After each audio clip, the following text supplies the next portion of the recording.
Hi everyone, Mel here again. I'm in a different environment. I was out near the garden earlier, but it's, as you can see, it's going a bit dark, but I kind of like the atmosphere in this room. But it's quite a nice atmosphere to do an evening conversation. So I was sat here wondering whether to focus on the oracle, talk about the travel, or the simple life videos that have started to come out that I had no plan on making, which if you've known me for a while, you'll know that my goal setting isn't the best. Right, let me just get rid of that. Google Meet, don't need that. Okay, so I'm meant to be doing one other thing. What was it? Gone live, stop event, gone live. Share event, copy. I don't know if it works this way. I'll give it a go. So I'm trying to link up with another platform that I'm working with. So it says book a live reading. So I'm not a proclaimed professional tarot or oracle reader, but I've been studying the tarot, oracle, esoteric, the mystical arts for a long time. I dive in and out of them, but for the last few years, I've spent quite a bit of time. I might put this here. So if anyone's on, let me know if there's any issues with sound. And yes, the lighting's not fantastic. And it's not making my dry summer hair look that great. In fact, that's looking a bit more on the... See, I can't even get the mirror side sorted. It's like one of those tests when you plug into live on YouTube. My handy's on the opposite direction as the camera, so I feel like I'm rubbing my stomach and patting my head at the same time. So the oracle card I did earlier was from the Colette Baron-Reid Enchanted deck. What I might do is start with one card, and if you're a subscriber to my channel, you're getting a notification, and you want to ask, if you want to ask any questions, sorry, the phrase is annoying me, about the oracle or tarot, I can pull you one card. Like I said, use your own discernment. If you want to ask me questions about travel and the simple life, or even anything associated with my therapeutic background, I'll try and answer. Okay, so again, I'll put some timestamps on here, and I'm just going to check my I think I did that. Let your community know that you're going live on YouTube. Okay, I am live on YouTube. That's done, but I can't. They normally come on as well. So whoever logs on first, once I've read the first card, I'll pull a card for you, and I'll just tell you what comes to me from my incredible wisdom, my 25 years of working in mental health and wellbeing. And the reason I say that is because I originally trained as a psychotherapist, and then I trained in NLP, hypnotherapy, EFT, Reiki, quantum touch healing, a whole load of different approaches. And every time I started to study a particular approach, I was really interested and intrigued and involved in that. And so that would be like the best thing since sliced bread while I was doing it. But there were quite a few years between each approach. So I qualified as a therapist in '99, and I've been working with adults. And then I went on to do NLP. I think it was about 2003. And then after that, the hypnotherapy. And then later I did loads of work with Mindfields, an organization that really focuses on mental health and well-being. But this isn't about pathologizing people and trying to diagnose. And it was the same when I then, in 2008, started working for, and then eventually ran the mental health service where we were working with children and families. So I've done a lot of research, read quite a bit of data, understand the things that support us in our mental health and well-being. And that's why I like these different tools, because there are many roads. There are many roads to God. There are many roads to healing. There are many roads Okay, and I need to say, if you do have anything that you're struggling with at the moment, you do need to go and see a doctor or a therapist, or if you've got any practitioners that you're working with at the moment. And I need to stop sitting under this light because it's making my hair look really red and carrot. Right. So first card. So the timestamp for the first card is 5 minutes in, 5:31. So I like this pack. It's a bit different from the other ones, and I pulled 3 today. So the first one is listening. So I have to go. It's not picking up very well, is it? Oh, it's an elephant, I've just noticed. With musical notes. Oh, and a little bird sat on its head. And it's 53. A lot of green. So that's nature. The elephant's really looks like concentrating, and the bird's just merrily sat there. So I'm going to have a look at Colette's, the meaning that she gives to these cards.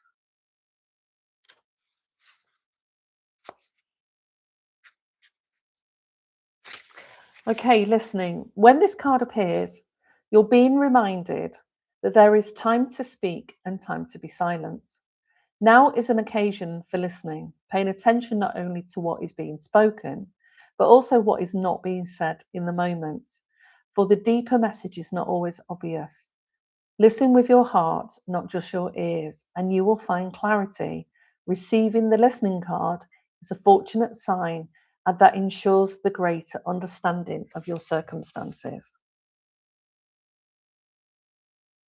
So, if you listen to the meaning of that card, first of all, notice what came to you when you heard that message. What was your initial intuition or response saying?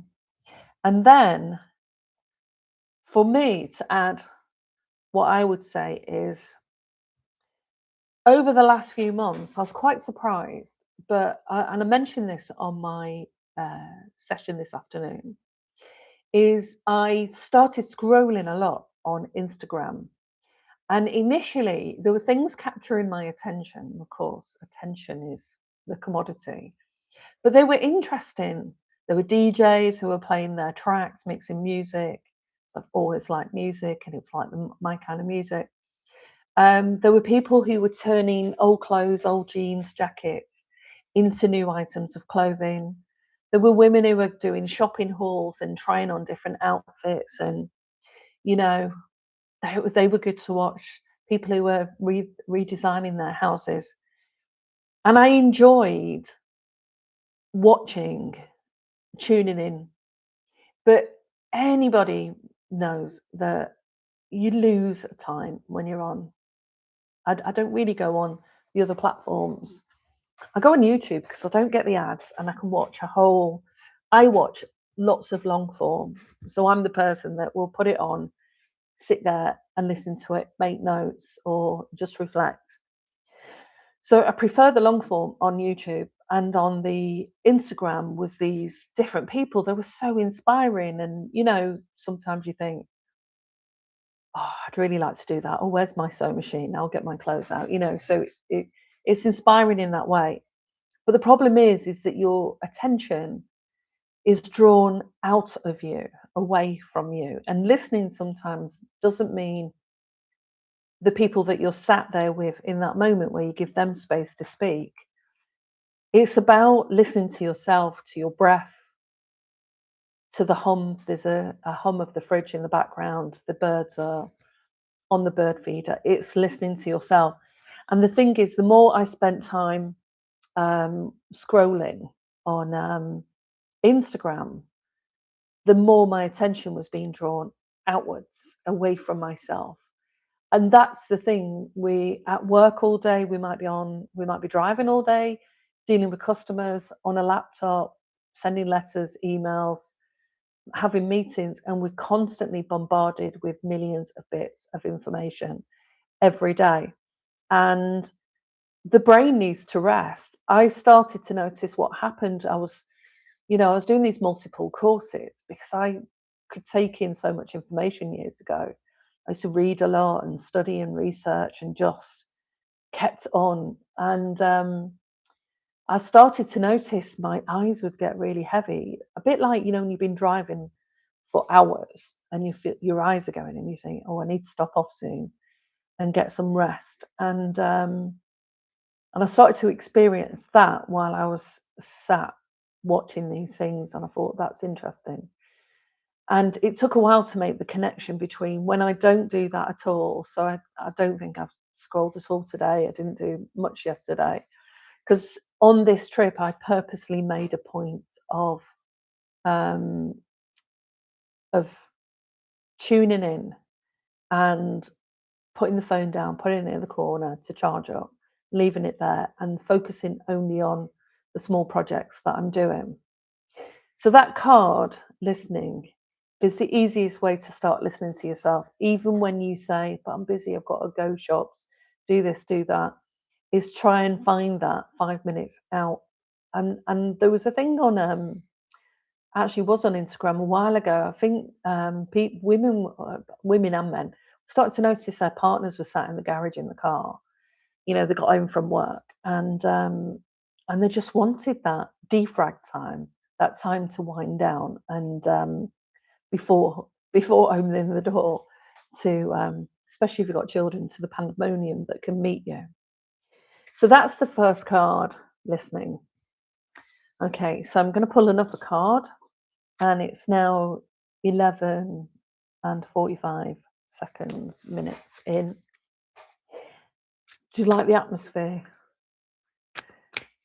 So I'm going to pull another card and going to see what comes out. So like I said, with the Oracle sessions, and if you've got access to the chat and you want to ask me anything, there's a few people listening at the moment. Do ask a question, because I'm going to cover, I've got the Colette Baron-Reid Oracle cards. I haven't got my tarot with me.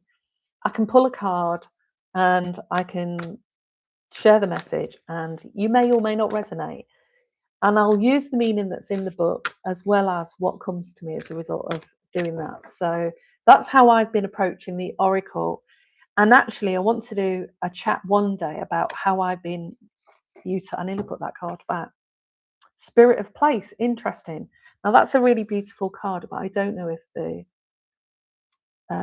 lighting here, I do apologise. I never quite get the lighting right wherever I am, but you get the intention. Now, on that card, there's leaves that are kind of just blowing, it looks like, in the wind. And they're red, and there's lots of green, so it's nature. And we talk about nature spirits. And she's sat leaning, I don't even know if she is the tree, actually, or leaning on the tree. So I'm going to see what Colette says about that card, and then see what comes to me while I'm reading it.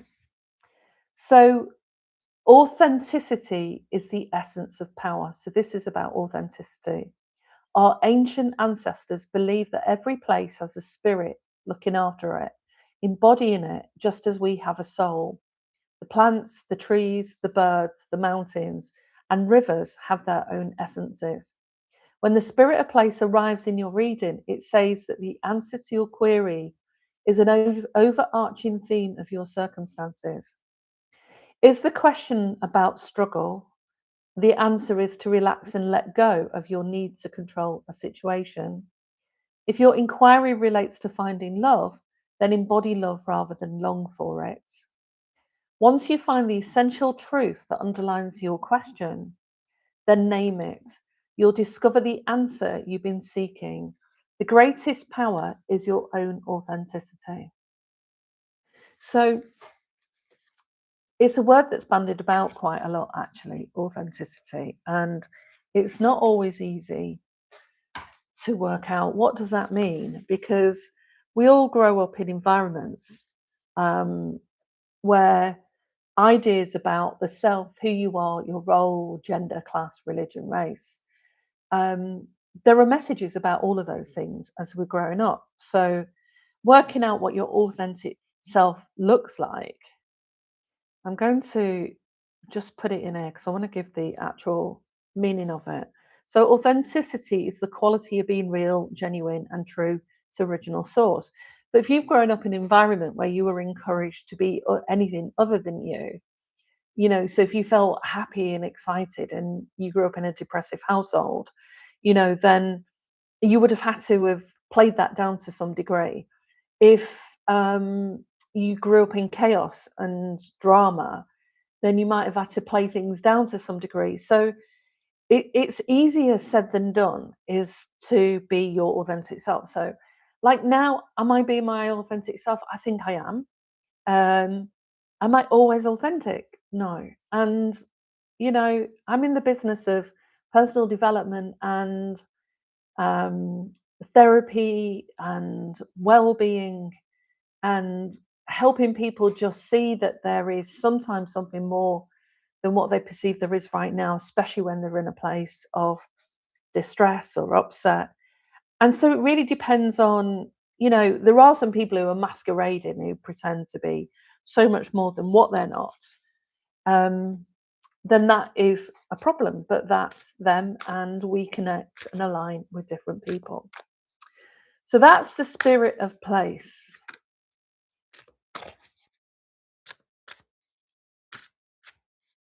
So we've got the two cards, listening and spirit of place. So that might be you start listening to what matters to you, what your own values and beliefs are, and start asking yourself some questions about when is it you feel most authentic and when do you not. So authenticity, spirit of place. So I'm going to pull another card.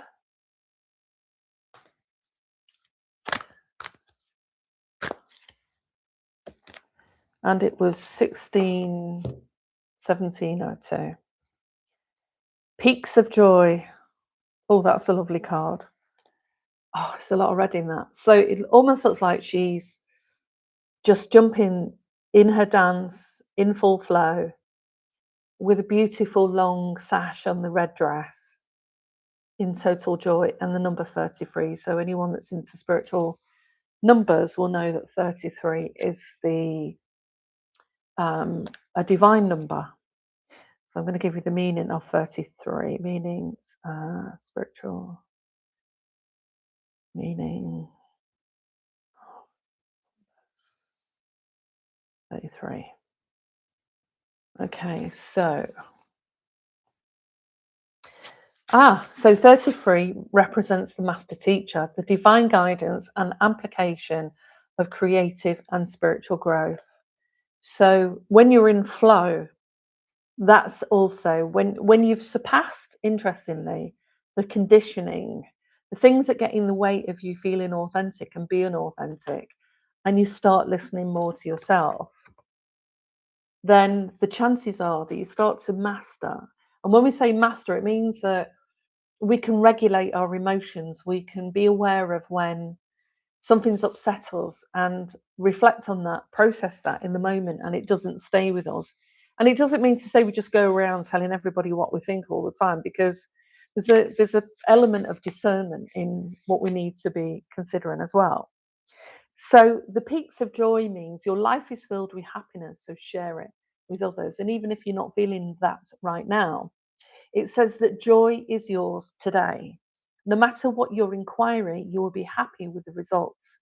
You are coming closer to a sense of achievement, and you've worked hard for it. You're surrounded by true companions and events that are synchronistically arranged to bring you to the next level of your life. So this is great for anybody that has been working hard and focused on just making things work, getting up and showing up every day. Life is exhilarating and hopeful. Let gratitude fill your heart and remember to share your happiness. Joy is contagious. So it's interesting that they use the word peak, because I used to listen and read a lot about Maslow's hierarchy of needs. And I think it was Maslow that also talked about peak experiences. And the idea is that if you spent a lot of time, for example, feeling depressed or anxious, that when you're in those states, it's harder to feel excitement and joy, because if you looked at the levels of consciousness, it says that, excitement, joy, and love are up here in the 500 plus. and anxiety and fear and so-called lower emotions are in the 60s and 90s. And so to go from one state to another, usually, for many people, not all, in the past, would have only been able to experience that through two paths. One is continuous meditation and changing the states and the actual structure of the brain. And the other one was through drugs, so that's why drugs were often attractive, because it could elevate you very quickly to states and peaks of joy, excitement, exhilaration. But the problem with the drugs, you see, is that there's a come down, and most emotions are transient. So you can go into this amazing state. If you listen to your favorite track music and you get into the rhythm and the beat and feel that music all over your body, and you go out dancing, whether that is doing salsa and samba or reggae or whatever the experience is that emotion in that moment is you being in your peak state, in that peak state of joy. And so it's only at a peak, though, like a mountain peak. And so we need to make sure, like spirit of the place, that we start to tap into and demonstrate and live through our own authentic nature. Because if we don't, we'll fall back into feelings of anger, disappointment, sadness, because we're not really aligned with who we really are. So it sort of goes hand in hand. So we can have, I had many peak experiences when I was, 15, 16, 17, 18, and I was going clubbing it, and even one of those was at the Hacienda. And there have been times where I can feel my emotions have gone right up and I've been elevated, and I've had that through meditation as well. But then you can come back to this space of sitting, being, and wondering what next. And it's very difficult for the human to not know, to be in a place of uncertain, to be in no man's land, to just sit and have faith. And I struggle with that on and off, and I've had these conversations with myself and read a lot about this kind of stuff. Because I was just aware that if I had spirit guides talking to me, they'd be saying, "Now, you go through this. You experience these moments of isolation, or where am I? Where am I going? What's happening next?" Because there's also a driving force behind us. If you grow up in a family where there was an expectation just to go to work, make it happen, earn some money, then you get into that mindset and we'll work hard. Life is about working hard. Work hard, show up.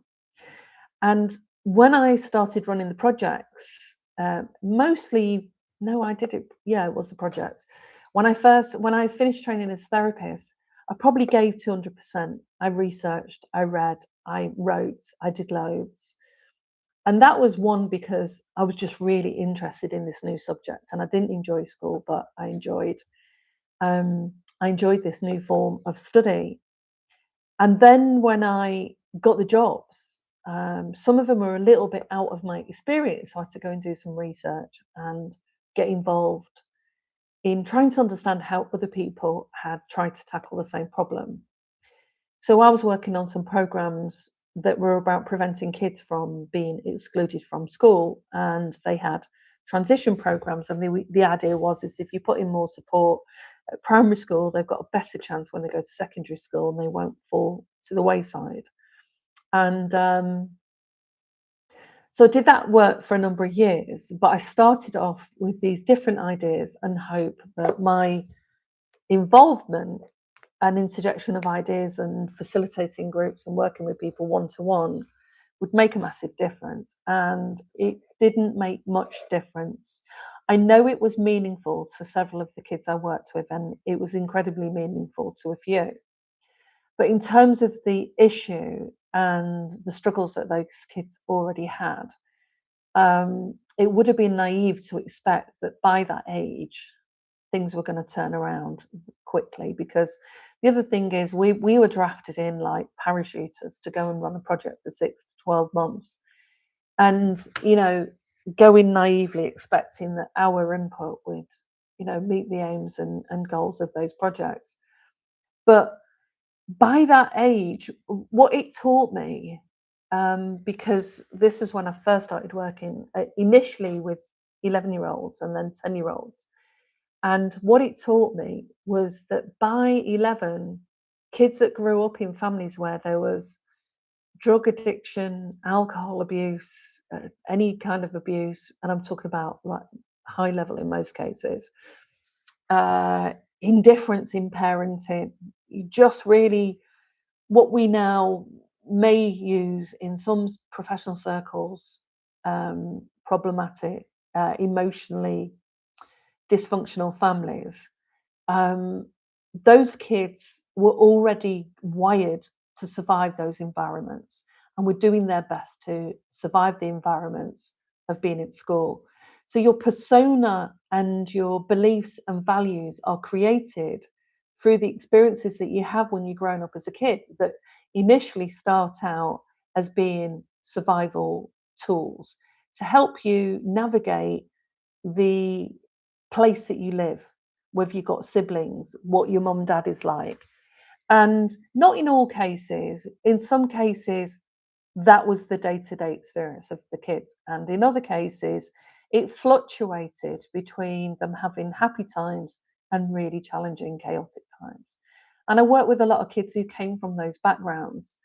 So by 11, they've already built up a wall of defense that is a protective mechanism and a set of ideas and conditions to say, this is how I view the world. People let you down, people are crazy, don't trust people, all of those different things that we can start to believe about ourselves. And if we don't get the right input and the right messages, or have some great teachers or role models, we don't have the people around to challenge some of the things that we start to construct about ourselves. And so, equally, I grew up in a household where my mum was depressed a lot. She was a single parent, and she'd moved away, so nobody knew where we lived. And she moved away for reasons that she'd had such a hard time in the place that she was living. And she'd already had 3 boys, a single parent, and then had me. And we moved into, it was a council estate. Some people bought their houses and some of it was council houses, and it was a nice estate. We moved in there. She was the only single parent, and the neighbours were incredibly hostile towards her. And it was really tough for her, but it wasn't that different from some. I mean, it was probably a lot easier than some of the circumstances she found herself in when she was living in places before that. Because back then, being a woman and trying to get help and support was incredibly difficult. And you couldn't have a bank account, and it was really difficult to earn some money when you've got 3 children and you've just had a 4th one. And so it was really difficult for her. So she became really protective of us. And she also didn't want anyone to know anything about her circumstances. So we were literally told to lie, that if anyone asks you about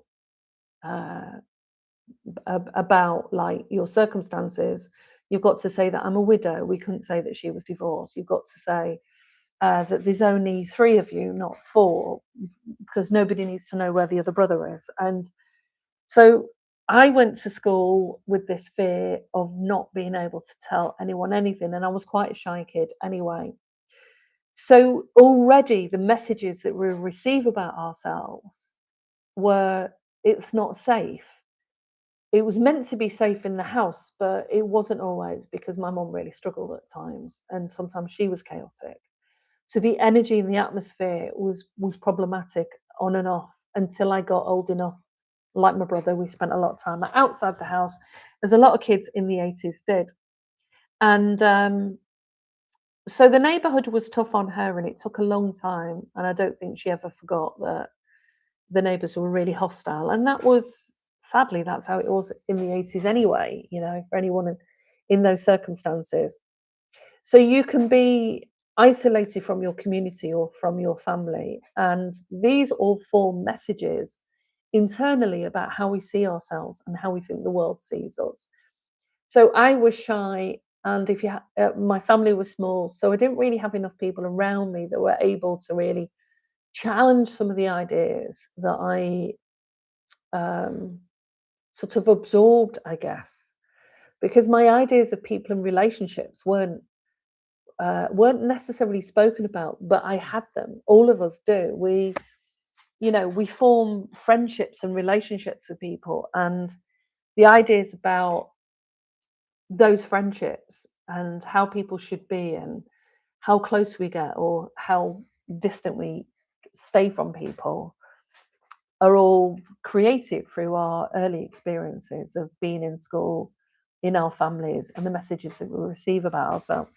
So, one of the other things that I probably am going to do uh, on here and on Substack is, question some of these freewheeling notions that we have going over the platforms about we need to be more authentic. We need to, there's so much rhetoric out there, so many things that are said that we need to dive a bit deeper as to what this means, as what does being authentic mean?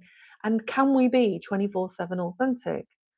I don't know if we can, and I don't know if I've worked with anybody that's not struggled in some way with their sense of self and how they are in relation to their friends around them. And I've had a few clients like that I've had to help them become more confident at working out what needs they have, what they enjoy doing, what they like, what they don't like, because they weren't ready to step into this. I'm going to be totally authentic. Because if you've grown up in an environment where being authentic gets you shouted at, hit, or even worse, you're not going to take that risk. And that risk is going to feel humongous if you've never taken that risk before. And so we need to have a sort of level of compassion for people who are sort of struggling sometimes to put themselves out there or be honest with us about how they experience, or no, how they perceive a situation in comparison to how we do. So that's a lot of what, my role is about unpacking this. But the way to start, and if you've grown up where it really is difficult to know what you need, what you like, what you don't like, then it does help to work with the therapist to sort of work to say, look, I want to explore my sense of self. I don't quite know who I am, what that means. So we can unpack where you get a sense of satisfaction and joy and feel happy and feel in flow, and where and how to start listening. Because if you've grown up with a lot of fear and terror and anxiety about what's going on around you, sitting down and listening can feel really threatening to the nervous system and to the mind.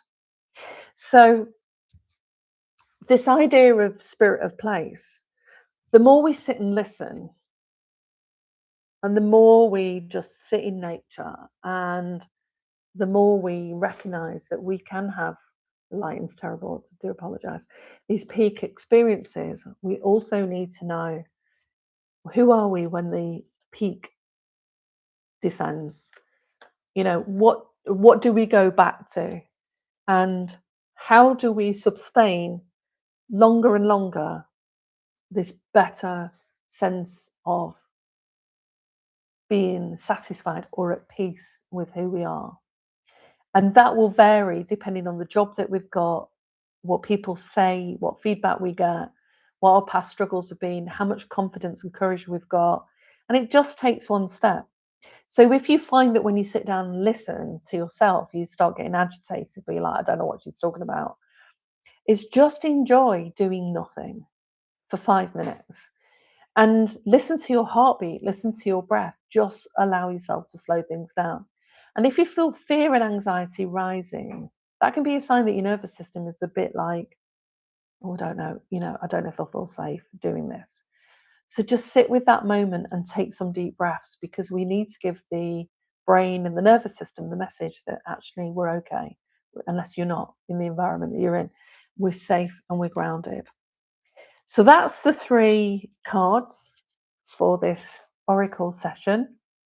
And what I'm going to do is log off and then log back on, I think, and start the next session. I'm practicing doing my lives and to see how they go. So let me know what you think. And if you log on in a minute, I will see you in a minute.